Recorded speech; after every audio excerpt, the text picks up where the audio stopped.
ഒരു 35 വയസ്സിന് താഴെയുള്ളവരാണ് എന്നോട് കൂടുതലും, അല്ലെങ്കിൽ അതിന് മേലോട്ടുള്ളവരൊക്കെ ചോദിക്കാറുണ്ട് നമ്മുടെ ഈ ജർമ്മനിലേക്ക് ഇപ്പം അവർക്കിപ്പം വരണമെന്ന് ആഗ്രഹമുണ്ട്. ഇപ്പം ഹൗസ് ബിൽഡിങ്ങിനാണെങ്കിലും ഏതെങ്കിലും ഒരു കോഴ്സ് എടുത്ത് വരണമെന്നുണ്ട്. അപ്പോൾ ഇവർ ഇതിനു വേണ്ടി എന്തെങ്കിലും നമ്മൾ പ്രോസസ്സ് ചെയ്യണമെങ്കിൽ നമുക്ക് അതിൻ്റെ ഏജൻസി സമീപിച്ചാൽ കുറച്ചുകൂടി ഹെൽപ്ഫുൾ ആവുമെന്ന് വെച്ചിട്ടായിരിക്കും ഇവർ ഏജൻസി എടുത്ത് പോകുന്നത്.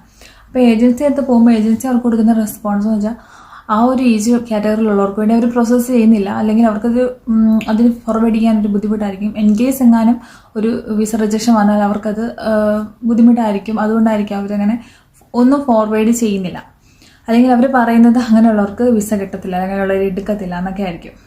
അപ്പോൾ എൻ്റെ ഒരു അഭിപ്രായത്തിൽ എനിക്ക് എൻ്റെ കേസ് കേട്ടറിയാം. ഞാൻ വന്നത് 33 വയസ്സിലാണ്, എൻ്റെ ഒരു ഫ്രണ്ട് വന്നത് 36 വയസ്സിലാണ്. 2 ഹൗസ് ബിൽഡിങ് തന്നെ ആയിരുന്നു.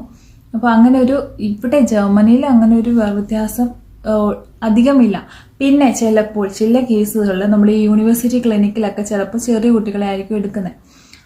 എല്ലാവർക്കും ഇപ്പോൾ യൂണിവേഴ്സിറ്റി ക്ലിനിക്കിൽ പോകണമെന്നില്ല. ഇപ്പോൾ നമ്മളിപ്പോൾ എവിടെ ഹൗസ് ബിൽഡിങ് ചെയ്താലും നമുക്കിപ്പോൾ നമ്മുടെ കോഴ്സ് കഴിഞ്ഞ് നമുക്ക് എവിടെ യൂണിവേഴ്സിറ്റി ക്ലിനിക്ക് എവിടെ വേണമെങ്കിലും നമുക്ക് ജോബിന് കയറാം, അത്രേ ഉള്ളൂ. അപ്പോൾ എനിക്ക് എൻ്റെ കേസ് എങ്ങനെയാണെന്ന് വെച്ചാൽ എനിക്ക് ഏജ് 33ലാണ് എനിക്ക് വിസ അടിച്ചത്. എനിക്കൊരു ആദ്യമേ ഫസ്റ്റ് എനിക്ക് വിസ റിജക്ഷൻ വന്നതിൻ്റെ റീസൺ ഇതൊന്നുമല്ല, ഏജേ അല്ല, ഏജോട്ട് ഒരു ബന്ധമില്ല. എനിക്ക് വിസ റിജക്ഷൻ വന്നതിൻ്റെ റീസൺ എൻ്റെ ഫീൽഡായിരുന്നു. ഞാൻ IT ഫീൽഡിൽ നിന്ന് ഞാൻ മാസ്റ്റേഴ്സ് കഴിഞ്ഞാണ് IT-ൽ. എന്നിട്ട് ഞാൻ ഒരു ബാച്ചിലേഴ്സ് പോലും അല്ലാത്തൊരു കോഴ്സിലോട്ട്, താഴത്തെ ഒരു കോഴ്സിലോട്ട്, അതും തികച്ചും എൻ്റെയുള്ള ഡിഫറെൻ്റ് ആയിട്ടൊരു ഫീൽഡിലോട്ട് പോകുന്നു എന്നൊരു റീസൺ വെച്ചിട്ട് മാത്രമല്ല, നിങ്ങൾക്ക് IT-ൽ തന്നെ ഇവർക്ക് IT ആൾക്കാരെ ഇവർക്ക് നല്ല ആവശ്യമുണ്ട്.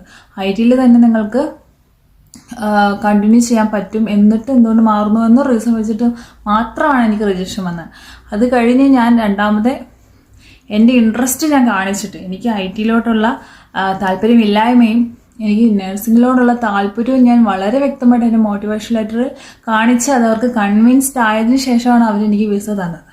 അപ്പോൾ അതുകൊണ്ട് നിങ്ങൾ വേറൊരു ഫീൽഡിലായിരുന്നു എന്നുള്ളത് ഒരു തടസ്സമല്ല. ഏജ് ഒരിക്കലും ഒരു തടസ്സമല്ല എംബസിക്ക്.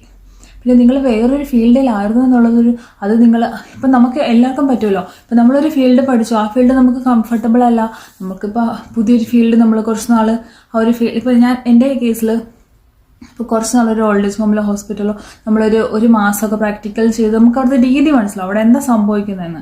അപ്പോൾ അവിടുത്തെ ജോലി എങ്ങനെയാണ്, അങ്ങനെയൊക്കെ നോക്കിയിട്ട് നമുക്കത് ഇഷ്ടപ്പെട്ടു എന്നുണ്ടെങ്കിൽ നമുക്ക് എന്തുകൊണ്ട് ചേഞ്ച് ചെയ്തുകൂടാ? നമ്മുടെ ലൈഫല്ലേ, നമുക്ക് പല അബദ്ധങ്ങളും പറ്റും. നമ്മൾ ഇഷ്ടമില്ലാത്ത ഫീൽഡിലേക്ക് ചിലപ്പോൾ ജോലി ചെയ്യുന്നതായിരിക്കും, നമുക്കത് മാറിക്കൂടാ, എന്തുകൊണ്ട് പറ്റിക്കൂടാ? ഇവർക്ക് അങ്ങനെ ഒരു വെൽക്കമിങ് ആണ്, ഇവർക്ക് അങ്ങനെ ഫീൽഡ് ചേഞ്ച് ചെയ്യുന്ന പ്രശ്നമല്ല. നമ്മളിതിൽ ഒന്നിൽ കംഫർട്ടബിൾ അല്ലെങ്കിൽ അടുത്തത്, അങ്ങനെയാണ് ഇവർ പറയുന്നത്. അപ്പോൾ അതുകൊണ്ട് അതൊരു പ്രശ്നമല്ല. ഏജ് ഒരു പ്രശ്നം